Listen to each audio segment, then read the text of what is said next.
Hello, I'm Mr. Ethan, and today, for our first activity of September, we will be making solar s'more cookers.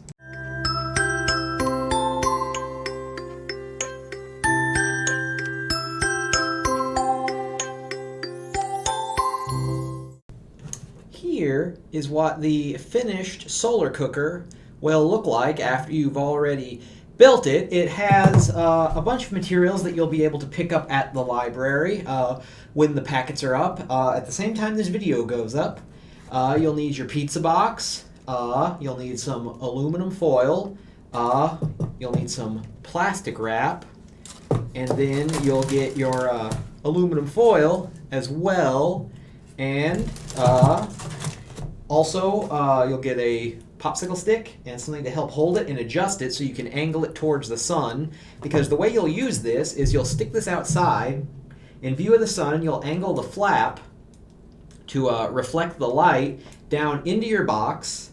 The foil inside will also help to reflect the light, and this black paper, construction paper, which you'll also get in your packet, will help to absorb the heat and act as a kind of focusing point. You'll put your graham cracker, your marshmallow, and your chocolate all stacked up together as a s'more on the black foil, the black paper, I mean, and it'll heat up from the sun and it'll cook it. In order to make your cooker, you'll need an adult to help you out, because you'll want to cut the top of your pizza box a square on 3 sides. You'll need the last side attached so you can flip it up to use as a lid, and then you will glue down some the aluminum foil. You want to get it as smooth as possible to help it reflect light better, and then you'll take your plastic wrap and stretch it out over the square-shaped hole that the flap made, and get that all glued and taped down. You might need to use some tape to help try to make it airtight. Inside, you'll put more aluminum foil around the top lip and the side ones as well. And then from there, you will glue your construction paper down onto the bottom of the box to absorb the heat. And it's pretty simple, all things considered, to make this. You'll just need some adult help, since you'll need some help to cut the flap. Now, another thing to remember is this may take quite a bit of time. You may need to take between half hour and an hour to cook. And the other thing to note is you'll want to put this in the sun and let it start building up heat for a little while before you put your stuff in, kind of preheat it a bit. Always have an adult's help, because it will get hot inside of this thing. But once it's done, you'll have a nice tasty s'more to eat. Let's talk a little bit about the science behind why your solar cooker works. Now, one thing that's very important is to make sure that it's airtight after you make it and you have it all sealed up, because you don't want any of your air leaking out, because that air is going to get hot, and if the hot air leaks out, then you'll lose all your heat and it really won't cook very well. But first things first, you have your reflective surface in the foil, and what that'll do is that'll reflect the sun's light and the energy in it into the box, which it'll pass through the plastic, and that'll start to heat the air inside of the box. The foil around the edges will create even more reflective surface to keep focusing the light.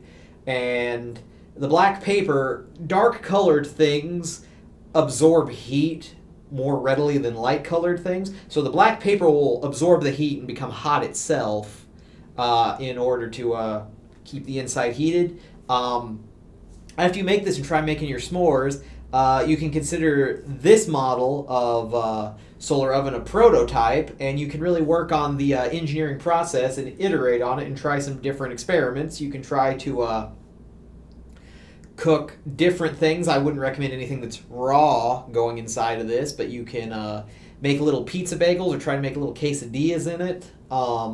You could do some timing. You could put water in a little thing and see how hot the water gets inside of it. Then you could modify the design a bit and see if things cook faster if the water gets hotter. You could add some newspaper or other things around the side, shove it in here.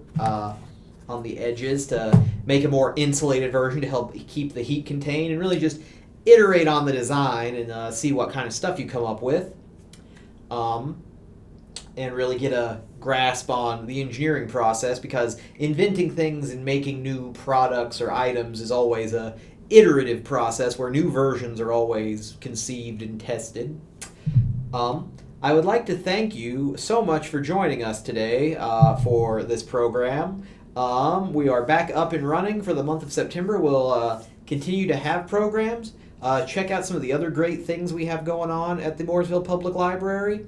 If you like this video, give it a like. Subscribe to our YouTube channel so you won't miss when these and other great videos go up.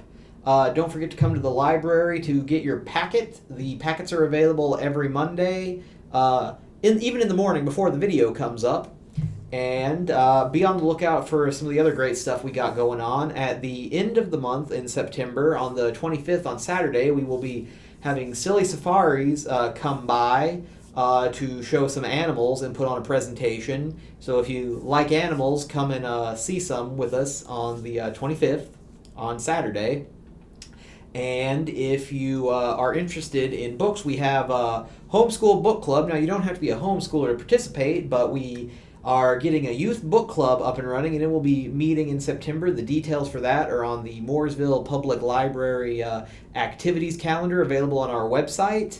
Now, that one does require a registration, so I ask if you want to take part, you come and register. We're reading Percy Jackson's and the Olympians' The Lightning Thief, and I think it would be a lot of fun if you join in.